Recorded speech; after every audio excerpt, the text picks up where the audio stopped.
നാളുകളായി തുടരുന്ന ഇസ്രായേലിന്റെ നരവേട്ട ലോകമെങ്ങും വ്യാപക പ്രതിഷേധങ്ങൾക്ക് ഇടയാക്കിയിരുന്നു. ലോകത്തെ മനുഷ്യാവകാശ പ്രവർത്തകർ അടക്കമുള്ള വലിയൊരു സമൂഹം ഇസ്രായേലിന്റെ നിലപാടുകൾക്കെതിരെ ശക്തമായ നിലപാട് സ്വീകരിക്കുമ്പോഴും പ്രധാനപ്പെട്ട രാജ്യങ്ങൾ ഒന്നും തന്നെ ഈ കാര്യത്തിൽ മൗനം തുടരുകയാണ്. കഴിഞ്ഞ ദിവസം ഫ്രീഡം ഫ്ലോട്ടിലെ കപ്പലിൽ 4 ആക്ടിവിസ്റ്റുകളെ സ്വന്തം രാജ്യങ്ങളിലേക്ക് തിരിച്ചയക്കുവാൻ ഇസ്രായേൽ തീരുമാനിച്ചിരിക്കുന്നു. പ്രമുഖ പരിസ്ഥിതി പ്രവർത്തക ഗ്രേറ്റ തുംബർഗ് അടക്കമുള്ളവരെയാണ് തിരിച്ചയച്ചത്. പാരീസിലെ ചാൾസ് ഡീഗലിലെ വിമാനത്താവളത്തിലാണ് ഗ്രേറ്റ തുംബർഗ് ഇറങ്ങിയത്.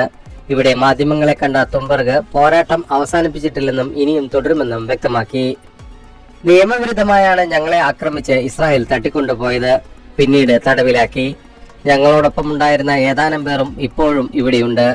അവരുടെ കാര്യത്തിൽ വലിയ അനിശ്ചിതത്വങ്ങളുണ്ട്, ഗ്രേറ്റ പറഞ്ഞു. ഫലസ്തീനിലും പ്രത്യേകിച്ച് ഗസയിലും ഇപ്പോൾ ആളുകൾ കടന്നുപോകുന്ന സാഹചര്യങ്ങളുമായി താരതമ്യപ്പെടുത്തുമ്പോൾ ഇസ്രായേൽ ഞങ്ങൾ നേരിട്ടത് ഒന്നുമല്ലെന്നും ഗ്രേറ്റ വ്യക്തമാക്കി. ഗസയിലെത്തി സഹായ വിതരണം ചെയ്യുക എന്നതായിരുന്നു ഞങ്ങളുടെ ലക്ഷ്യം.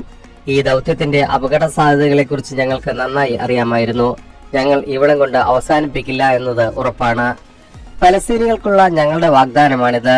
കഴിയുന്നതെല്ലാം തുടർന്നും ചെയ്യാൻ സാധിക്കും, ഗ്രേറ്റ കൂട്ടിച്ചേർത്തു. പാരീസിൽ നിന്നും സ്വദേശമായ സ്വീഡനിലേക്ക് ഗ്രേറ്റ പോകും. ബെൻഗുരിയോൻ വിമാനത്താവളത്തിൽ നിന്ന് ഗ്രേറ്റയെ വിമാനത്തിൽ കയറ്റി അയക്കുന്ന ചിത്രം ഇസ്രായേൽ വിദേശകാര്യ മന്ത്രാലയം സോഷ്യൽ മീഡിയയിൽ പോസ്റ്റ് ചെയ്തിരുന്നു. അതേസമയം തിരിച്ചയക്കൽ രേഖകളിൽ ഒപ്പിടാൻ വിസമ്മതിച്ച 8 ആക്ടിവിസ്റ്റുകളെയാണ് ഇസ്രായേൽ തടഞ്ഞു വച്ചിരിക്കുന്നത്. യൂറോപ്യൻ പാർലമെന്റ് അംഗമായ റിമ ഹസനും ഇതിൽ ഉൾപ്പെടും.